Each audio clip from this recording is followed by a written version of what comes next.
Hello guys, good morning.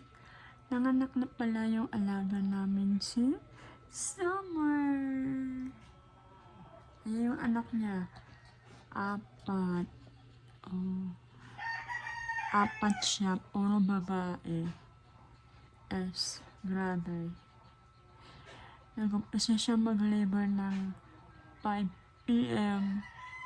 Tapos natapos kami ng 2 a.m. ng umaga. Grabe yan. It's a summer, oh. Neng, are you okay?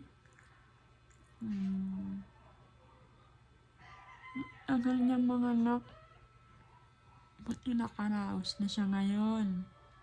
Diba, Chang? Ayan yung mga babies niya, oh. Kapag tumatanda na pala yung mga alaga natin, nahihirapan na sila o kaya mga anak. Oh, look at them.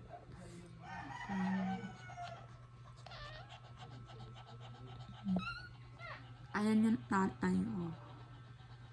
Tatay ng mga anak ni Summer. Summer, are you okay?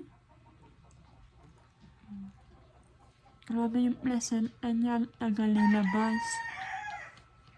Maabot ng isang oras bago ilabas yung placenta ng bata. Kala ko nga 5. 4 lang pala. Pero wala na akong nakakapasa sa niya. So, 4 lang. Oh. Ano kaya maganda? Para magkaroon siya ng gatas o maraming gatas. Pangatlong anak niya na to. Ay yung mga anak niya. Sa likod ko. Ayan o. Tsaka yan. Yung iba nabenta na. So, hey guys. Thank you for watching. Please subscribe and like and comments na din sa mga gusto mag-comments. Bye! Bye, Summer!